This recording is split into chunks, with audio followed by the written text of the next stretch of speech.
आज 2026 का बजट पेश हो चुका है।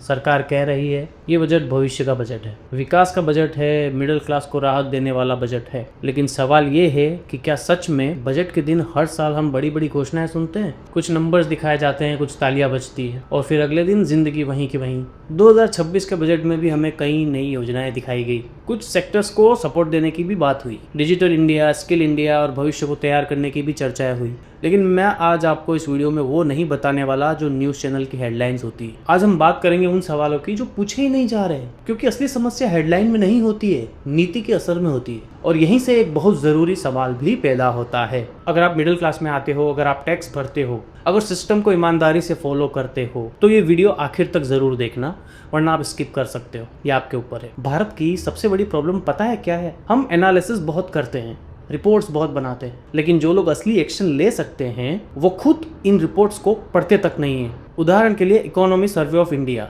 इसमें साफ साफ बताया गया था कि भारत की सबसे असली समस्या क्या है। उसमें सबसे बड़ी समस्या निकल कर ये आई है कि डॉलर के मुकाबले रुपया लगातार गिर रहा है। सवाल ये है कि रुपया गिर क्यों रहा है? इकोनॉमी सर्वे ने एक बार नहीं कई बार कहा है, जब तक भारत ग्लोबली प्रतिस्पर्धी नहीं बनेगा, जब तक हमारे एक्सपोर्ट नहीं बढ़ेंगे, जब तक कृषि सेक्टर में सुधार नहीं होगा, तब तक हम विदेशी पैसा, विदेशी निवेश और रेमिटेंस पर ही निर्भर रहेंगे। लेकिन बजट सत्र में इन मुद्दों पर बात ही नहीं हुई, या हुई तो भी छू कर छोड़ दिया। अब सोचिए, अगर हम समस्या पर बात ही नहीं करेंगे तो उसका समाधान कैसे निकलेगा? लगता है हमारा एटीट्यूड ही कुछ ऐसा बन गया है, प्रॉब्लम को इग्नोर करो और आगे बढ़ो, बस खत्म। देखिए, देश कोई मशीन नहीं है, देश एक परिवार की तरह होता है और परिवार को चलाने के लिए जिम्मेदारी घर के हर सदस्य की होती है, मतलब एक मंत्रालय की। हर मंत्रालय को अपने विभाग की जरूरी समस्या को पहचानना चाहिए, ये सोचना चाहिए कि उसको सुलझाने में कितना खर्चा आएगा और फिर उसे प्राथमिकता देकर वित्त मंत्रालय तक पहुंचाना चाहिए। उदाहरण देकर समझाता हूँ कि हम भारतीय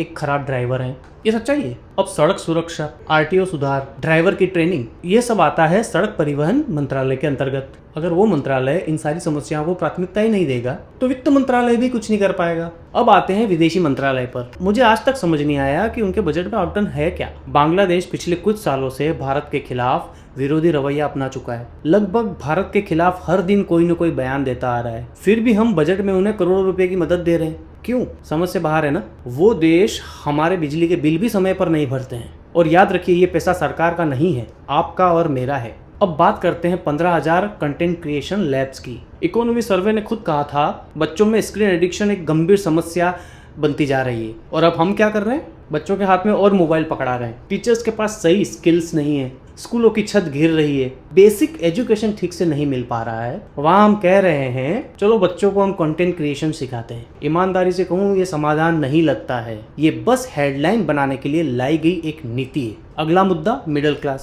सरकार कहती है मिडिल क्लास की जिंदगी आसान बनाना चाहते हैं, तो फिर सवाल ये है कि middle class income tax refund इतने महीनों से अटके हुए क्यों हैं? बिना किसी ठोस वजह के ये कितना फेयर है? हर साल बजट में कहा जाता है कि टैक्स बेस बढ़ाना है, लेकिन इस बजट में इसका कोई ठोस प्लान ही नजर नहीं आया। ऐसा लगता है कि जो लोग ईमानदारी से नियमों का पालन कर रहे हैं, टैक्स भरते हैं, रिफंड फाइल करते हैं, बस उन्हीं से ही सारा पैसा वसूल लिया जाए। बाकी लोग जो केस में डील करते हैं, जो सिस्टम को चमका देते हैं, जो रिश्वत लेते हैं, उनका बोझ कम बढ़ेगा, है ना?